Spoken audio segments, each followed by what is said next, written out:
Are you struggling to find your true purpose in life and feeling lost or unfulfilled? Many people, especially men, find themselves feeling disconnected from their deeper sense of purpose and meaning, often focusing solely on the external markers of success like careers and material possessions. Today, we'll share practical tools you can use to identify your authentic calling and create a vision for a life that aligns with your values and your passions. So stick around to learn some new tools to begin living a life that truly fulfills you. But first, this is the Fit Mess, where together we learn to develop habits that help us live beyond our mental health struggles to create happier, healthier lives. He's Zach. He lives in the future with his anxiety. He's Jeremy, and he lives in the past with his depression. And we get together once a week in the present to share the obstacles we face and how we overcome them. So I have a couple of dogs, and occasionally I will look down at them and envy them for how simple their lives are. I don't think there's a minute of their day that goes by where they sit there thinking, what does it all mean? What am I doing here? What is the point of my life? All they want to do is eat and take a nap and then maybe eat some more and maybe take another nap. But I envy them because of the simplicity of that. But that envy doesn't erase the fact that I do have to struggle with figuring out what is my purpose. I think the typical role models that a lot of people look up to have accomplished something, have done something that inspires the person behind them to follow in their footsteps to some pursuit of glory or some pursuit of happiness, purpose, whatever it might be. In my case, I was exposed to things that made me run away from the target, to run away from repeating the mistakes of the people before me, to not be or not end up like the people that I should be looking up to guide me to some better life, some better purpose, some better way of living. And I've had glimpses, right? Like I've had goals that I've accomplished. I've had things that I set out to do and did them, but I don't know that they fit into an overall purpose as much as solving a problem that faced me immediately. So here I am again, wrestling with, what does it all mean? What is my purpose? What am I doing here with this life? And with that in mind, I recently met a woman named Charlynne Boddie. She's written a couple of different books, worked for a couple of different presidents, and had an incredibly impressive career coaching people for decades on top of being a model and working in broadcasting for most of her life. But the conversation we had was about how men in particular struggle with finding purpose because we're so driven to accomplish tasks. We're so driven to check the box, to do the thing that means we accomplished some priority, got something done without an underlying purpose to really drive us toward a bigger, grander vision. And the first solution she offers, honestly, is one that you've heard before. It's one that I've heard before. But in this space, sometimes it's not about hearing the new idea. It's about hearing the same idea a different way, or hearing stories about that idea that make it make sense for you right now. But I needed her idea to make sense for me right now. So our conversation begins with me sharing something a little personal about a recent conversation I had. And I'll start with a little context, a little vulnerability here. Okay. I was recently talking to my therapist about my own purpose in life. Excellent. A couple of years ago, I moved with my family. We moved to a new country, a new town where we knew nobody, knew nothing. Really? And just took a chance at a better life, mostly for our kids. Okay. And while they're establishing their community and their friends and all the things, Yes. I am not. I'm working from home. So me and my wife, we're home alone, Yes. all day. So it's taking longer, right? It's a post-COVID Yes. world. I don't have an office full of colleagues. And so my therapist very astutely pointed out, he said, you left your purpose in your hometown. You don't have one now. Oh. So that's why you're struggling. Wow. And it is, there's just like, there's a sense of loneliness. There's a sense of course. like, what now? And I've realized, like in sort of my health journey, Yes. that I've sort of run away from the actions of one role model, Yes. and I'm running away from the end result of another role model. So I've never really been running towards something. It's always running away from something. Okay. So knowing all of that, that's a big batch of stew to work through. Yeah.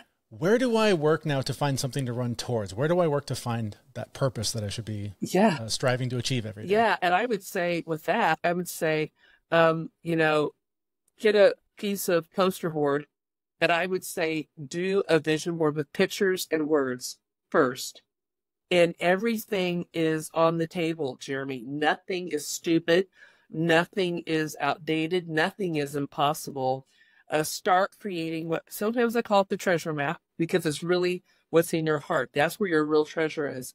That unseen part of Jeremy, bring it out, put it on the board, and don't give yourself any restraints. Everything is great. Grab some newspapers, grab some magazines, cut for a good hour. And then at the end of that hour, put it all together. It is shocking what comes out because the vision board speaks. Now, when I'm doing that kind of thing with clients, I've had CEOs from all over the world, all these different people saying, really, Charlynne, it looks like something I would have done in kindergarten. I said, oh, but it Right. speaks. It speaks. And you get real because you get lost in the moment of just creating. Do that. And then I have people take the pictures they see on that, and then we start planting them in what I call the vision grid. And that's where I come in as a coach. I'm looking at your next 30 days, Jeremy. This is important to you. And it's all from all three parts of you. I think every single person has three parts to what I call the anatomy of their vision or their true self, their real self. What are you here to do? What are you here to be? Whether you're a man or a woman, but especially for heads of households like yourself. So we look at the overarching thing you want that comes out of that vision board, and then we put it into words. We look at the next 30 days in your life, Jeremy, and all three parts of you, body, soul, spirit. Then we look at the next 1 to 6 months in bite-sized doable chunks. Then we look at the next 1 to 5 years. In a perfect world, where would Jeremy like to be? Where would you like to be? Now, if you're with a partner or you're married, I would say, let's do what I just told you for you. Let's do what I just told you for your wife or partner. And then let's do a joint vision grid for you together as a couple. Mind-blowing what comes out of it. You know, the body part of you looks at the hardcore things that are natural. The soulish realm of you is different from your spirit. The soulish realm is your mind, will, and emotions.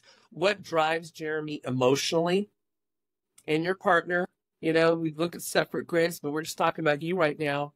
And then that overarching plan. You know, in a perfect world, Shark, I would like to be a world-class photographer. Okay, great. Well, let's look at that in the next 30 days. What would it take for you to scratch the surface on that?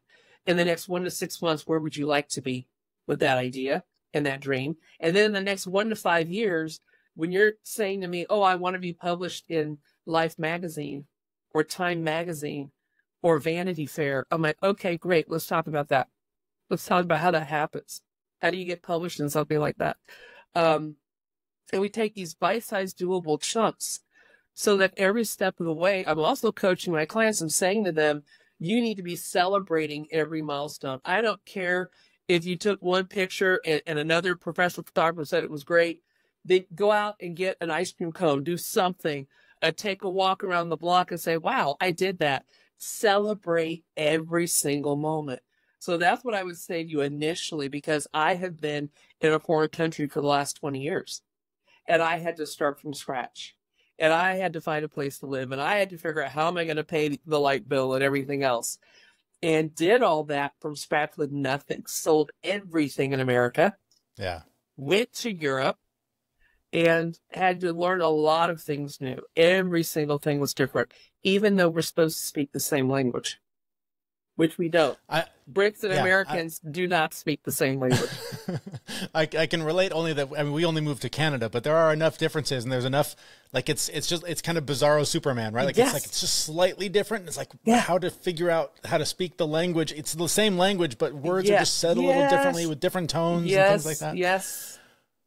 But something you said in there was interesting to me because, particularly for men, I hear this from men all the time. I know this is something I struggled with, is you went to the job in that vision board. You want to be a professional photographer? What is that going to take? Yeah. Is that purpose though? Like, what it can be, but it doesn't have to be. Purpose a little deeper? Yeah, right? it doesn't have to be. I've had young men, because 90%, I think when I first met you, I told you about 90% of my clients are men. So I have men bringing me their sons in their 20s and 30s to help with vision and purpose. I have men coming themselves say, Char, I used to be this. I used to do this. Now what? I've hit this wall. So let's go back to what you said. Would being a world-class photographer be a dream or a purpose? It can be, but if it's not, then you want to think about what that purpose is. And when I'm looking at someone's dream board, Jeremy, I'm also looking at the words. So let's think about a young British guy that came to me And we sat on his parents' sailboat. He did not want to be in a closed room. He said, can you do Extreme Dream, which is the name of my seminar? Can you do this Vision or Purpose seminar on a boat? I said, I could do it anywhere. It's portable. So you want me to meet you on the sailboat? I'll meet you on the sailboat, which I did. And we sat floating. That's a rough day at the office, Well, if yeah, I'm being honest. exactly. You got to hang out on a sailboat. I mean, He wanted to think outside the box. I said, great, let's go to the big yacht. Let's go to the yacht. Let's sit on the yacht and let's talk about your dream and purpose. Well, he decided to do the vision board on the boat, and some amazing things came out of that, picture for him.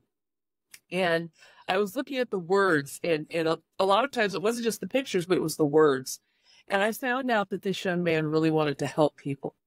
He wanted to help people, and that was his purpose, was helping other people. And yeah, coming from the financial viewpoint, his dad was an investment broker. So, he knew that money was a tool, but he didn't want to do it the way his dad had done it. And so he ended up going with a best friend to Fiji. He ended up buying property in Fiji off some of the local tribes people. He ended up putting together like a travel venue for people to come to Fiji and stay on his property, and he became a guide.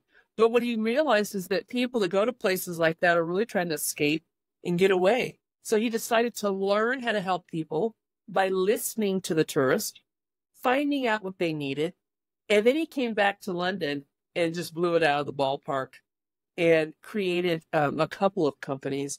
And his mother was calling me every day saying, he's never going to come back from Fiji. Oh my God, he sailed away. What's he doing? Is he just prancing around in the beach? I said, no, I don't think so. I said, you need to take a look at that vision board. Well, the parents were kind of freaked out. And you know what? He came back and he did it, but he practiced while he was away. And I said, this was all on his vision grid. He took the pictures from the board. He then planted it on the grid. He looked at the body of himself, his soul. He looked at his spirit, which is really that overarching intangible thing he wanted to become. And he came home, Jeremy, and he did it. But he tried it out in a faraway place called Fiji. Yeah. And I'm not worried. I never am worried about him. What happened to him was so good that then the baby brother came to me. Baby brother's totally different than the older brother. And he didn't have to go to Fiji to find out what he wanted to do. And everyone's different. I really look at those two tools. They work well for every single guy. I don't care how old you are. It really is your time. There is no right answer to the vision board. There is no right answer to the grid other than it takes something visual and it funnels it into something concrete in bite-sized, doable, actionable items. Have you worked with somebody and the result was not something they ended up doing for a living, right? Like I talked to one coach and she put it really in a way that's always stuck with me. She said, your purpose is something you can do before breakfast. It doesn't have to be the thing you do from 9 to 5. Yeah. Have you worked with somebody where it didn't change like their day-to-day life, in terms of function, like they kept the same job, kept the same house, life was whatever, but they found the thing that got them out of bed every day? Yeah. And like I said, it can be either or. It really depends on who you are, how you operate. Also, I look at your gifts and your talents. I also look at what motivates you to make certain decisions. So I'm looking at the internal part of you as well as the external part of you. And I want to look at 7 different areas. Are you a server? Are you someone who likes to show people, like you said to me, how to do things? Are you someone who's a huge giver? One guy said to me, I don't think I have any gifts, Char. And I said, that's a lie. So we had to refute that right there. I said, every single person on the planet has gifts. We are made in a multifaceted way. Let's just go a little bit further and explore that. Let's look at your internal gifts. Let's also look at your external gifts, because, there's a marriage of that in your life, and every single person's unique. So, whether you're a girl or a guy, the purpose and then what you do and what you are can be quite different. And yet sometimes they come together. So I look at every single possibility. I've had geniuses that people have brought to me and said, okay, I've got a real rocket scientist, but we can't understand him. What would you do with someone like that? And I said, well, I work in one of the world's top scientific agencies on the planet, and I'm the girl next door who takes all their scientific verbiage and I put it in man on the street terms. I said, bring me the rocket scientist that nobody can understand. And in his case, I said, hey, would you just bear with me here? Could you go do the beginning acting class and totally step away from the rockets for a minute? And he looked at me like, okay, I'll think outside the box. I'll do that. Yeah. It changed his life. It changed his life. I said, you know, there's things that you would like. You want to meet the right girl. You want to have a family one day. He was not married when they brought me to him. And all of those things in one grid. The grid I work on is just one sheet of paper, just one side. It looks at your whole life, every part of you in one glance. And it so rocked his world. He was like, oh my gosh, I didn't think I'd learn anything in an acting class. I'm a total, genius. He's like, help me find that purpose with just who I am. And he found a way to create the most amazing global consultancy. Doing great. Yes, he found the dream girl, and he's got 2 beautiful sons. Very happy guy. But we had to go outside the box. And Eric, like I said to you, Jeremy, every man is different. Every boy is different. And I just sit with them and I listen. I might use the same tools, but the way we use those tools in an individual's life, always different. A couple of examples that you mentioned there that I think paint an interesting picture. And it's the guy who says, I don't have any special gifts. I can hear myself going, I don't really have any interests. I do things like because they provide a result, but I don't really look forward to a lot of things. I just sort of do these things because I know that they're going to help. So I'm not, I don't have any skills. I don't have any passions. Nothing really drives me. And the guy that went to acting class, who's genius, never would have considered doing such a thing. That's right. Where I think they intersect and where I think a lot of guys struggle with this is that they have the job where the boss says, attaboy, here's the raise, here's the promotion. Yes. Here's the raise, here's the promotion. So they're driven by that because that's the positive feedback they get. Sure. They don't have somebody saying, you're a hell of a painter. Yeah. Because they don't do those things because there is no benefit. They don't get the attaboy.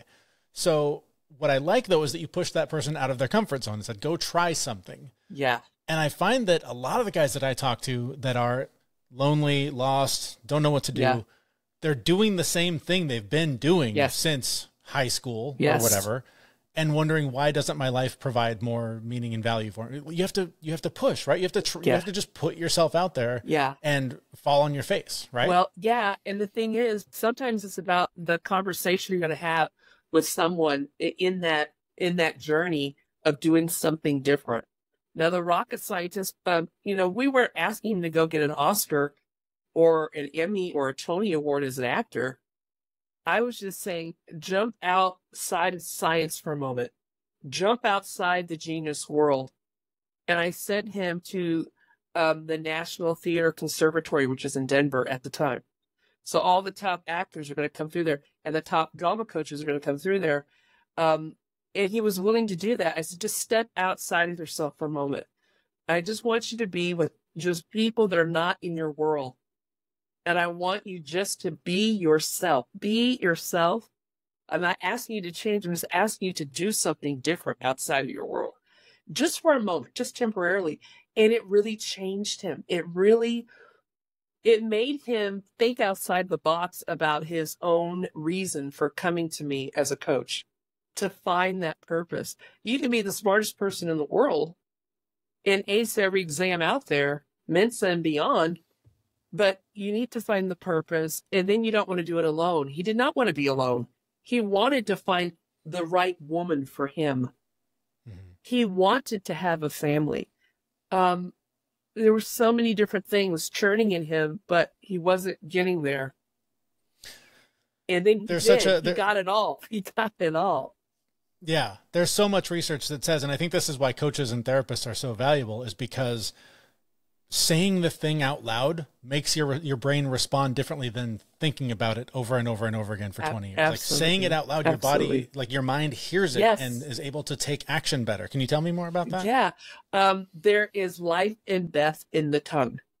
You can say things out loud about your purpose in life, you know, who you are and your vision for accomplishing certain things. You can build life into that with how you speak. I tell my clients to create mantras for themselves that are just for them. They must be life-giving. It's not about, hey, that was stupid or you're a jerk or anything. Our self-talk is so huge. We have internal self-talk, but we need to do self-talk that is also verbal. What you're saying out loud is what's been in your heart for a long time. So what you say to yourself out here, in the external world verbally, but also what you say to yourself in your mind, you're going to listen to yourself more than anybody else. What we're saying verbally and internally is so key, Jeremy. Absolutely key. And I think that is one of the hangups that a lot of, I imagine this is for women too. I'm not a woman. I can't speak to the experience. Yes. But the self-talk, the idea of who you are, the story you tell yourself of who you are your entire life is very difficult to rewrite. And it's based largely in what our experiences as children and the people we're around and the experiences we have.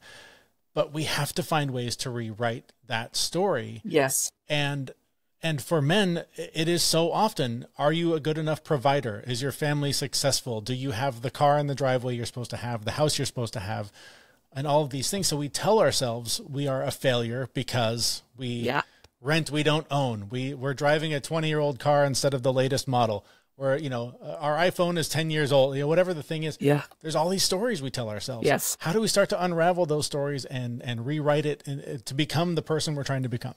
Well, I'll tell you about I suppose I got to work with a naval officer who hit a wall in his 50s. And I said, why don't you come do my stress buster journaling time at this retreat center? No, that's for women. One of his guy friends brought me the naval officer who hit a wall, and he was so angry. Just things were not working the way he wanted. He just could not do it. And so I went to see him, and he finally, after much duress on his part, everybody's saying, why don't you go do the stress buster thing? You're just wound up, you know. So he drove to the retreat center, and I gave him a little writing assignment, and all the students were there, probably a class of about 30 or 35 people. And he did that little assignment. And, one of the things I'll say to people, there are many assignments I give for writing on a fun day like that in a beautiful place. But something I would say to men is write about the things that you are proud of. Write about your victories. And I gave him a series of things to do that day. And by the end of the day, he just put a rose on my desk with a little note saying, I'm changed. That was it. Wow. He put, I'm changed, and he signed it with his rank and everything. And he quietly left. And his wife and everybody said, what did you do to him? I said, I didn't do anything. I said, all I did was make a couple suggestions on some assignments. He, participated like everybody else, but he jumped into it. And one of the things I say to men is, you are not just what you do. There is an internal part to you. And I want to find out, what are you proud of? Not what your boss is proud of. Not what your mom and dad are proud of if they're still living, but you as a person. What are you proud of? Talk to me about your milestones. From childhood till now. And why? Why does that make you happy? Why does it check all the boxes internally for you? And what are your victories? What are some of your victories that you would talk about? And those that want to share it on a day like that get to share it. Because how often do people get to share that in a safe environment? Yeah. Is rare, and it changes people. Does it get emotional, Jeremy? Yeah. It gets emotional for men and women in those situations. And I think honestly, I think that is the barrier that most men have to get through, because until recent, I mean, I think this is trending in a positive direction in the last few years, but I think for most of humanity, men were not given that space to get emotional, No. to share why something is important. It was do the thing, show the results, get the reward. Do the thing, show the results, get the reward. But the like, why do you do this? How does it make you feel when? There's no room to acknowledge that. There's no, I mean, I see it now with young kids. I see parents talking to their sons that way. Yes. I have daughters, so I haven't had the experience to talk to boys like that. Yes. But I talk to girls the way that I wish I had more space to talk. Yes. So that they can talk about their feelings and their struggles and get it out and cry and move that energy that's just otherwise going to haunt them until they're 47. I'm looking myself in the mirror as I say this. Yeah. But guys historically they're not given that space. And it's so interesting because I've seen it over and over again where you give them an inch and they will take the mile, right? Like, but no one ever says it's okay. This is a safe place to do this. Do this. And the growth that can happen so quickly just by being given a little bit of that space. Can I tell you what was on the naval officers board? Which is kind of goes with what you just said. His entire board, Jeremy, was, and he didn't realize this when he was making it. He didn't realize it because the retreat and the board were two separate things that happened within like maybe a month of each other. When he did his board before the retreat, he cut out all these pictures like everybody else does. And when we looked at the board, it was all steam engines. Interesting. And all the pictures were steam shooting out. And I said, wow, what are you showing me, God? And he goes, this guy is about to explode. And he has got to deal with them. He didn't even get That's it. funny. He did not get that. He did not see that. Those pictures meant nothing to him at the time. And I sat there as someone who coaches people. I've been doing this for over 30 years with people. I sat with him and I said, wow, every single thing on his board was something that was shooting off steam.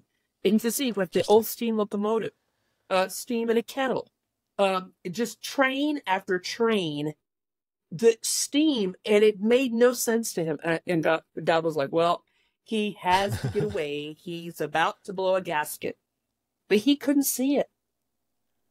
Yeah. See, and I love that because that speaks to the deeper thing than the career, right? Like it speaks to, you've got stuff that's got to get out. Yes. Move it. Yeah. Get it out of your system. Yeah. Yeah. And so great. I really feel like whatever people have done in jobs is never wasted, but could it be used in a different way? Yes. Yep. When you're a military officer, male or female, you're used to regimental things. You're used to protocol. You're used to order, and you can't really color outside the lines. So, taking what you've learned, but taking it outside of that atmosphere and just saying anything you want today, anything is, on the table for you. It was not something he was used to. And yet he was able to do that. And he came away from that thinking, whoa, I've got to change some things.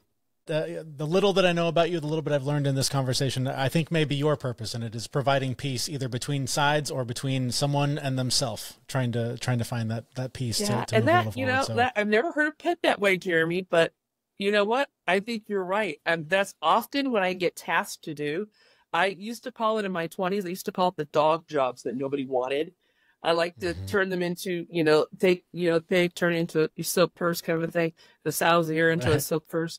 Because, we have so much division in our world right now. And we've got to find a way to let people know we're all in the same marble called planet Earth. And we have to come to a place sometimes where we can, actually be a part of a solution rather than creating more problems. Yeah. Important work. A lot of the lessons outlined in your book. Tell us where we can find the book and tell us where we can find you online. You can find me online. I have a ministry website, but we are building a strictly life coaching website, so bear with me. But the ministry website is just my first name, Charlynne.com, which is CHARLYNNE. It is pronounced Charlynne.com. And then the books that I've written, True Grid is the coaching book, which has the vision grid in it. that I was discussing with Jeremy on this particular podcast, that is available at Amazon, Kindle, and Audible. And so is my latest travel book that talks about how do I deal with situations in foreign countries. So there's 7 countries listed there, and that book is called No Appointments Necessary. But those are the 2 books, and they're both available on Amazon, Kindle, and Audible. We'll have the links to all of that in the show notes for this episode. Charlynne, thanks so much for your time today. This was a lot of fun. Oh, wow, Jeremy, you're amazing. And I'm so hoping that what was shared today will be encouraging to your listeners. I, too, hope you found some encouragement in the stories you heard today from my guest, Charlynne Boddie. As I said, the links to her are in the show notes for this episode at thefitmess.com. And if you did find encouragement and know of others who could benefit from hearing this conversation, please share this episode with them. It would mean a lot to us to be able to help others in need. But that's all for now. We will be back next week, hopefully with Zach sitting next to me, virtually anyways, at our website, thefitmess.com. Thanks for listening. We know this podcast is amazing and it doesn't seem to lack anything, but we need a legal disclaimer. Prior to implementing anything discussed in this podcast, it is your responsibility to conduct your own research and consult your physician. You should assume that Jeremy and Zach don't know what they're talking about, and they're not liable for any physical or emotional issues that occur directly or indirectly from listening to this podcast.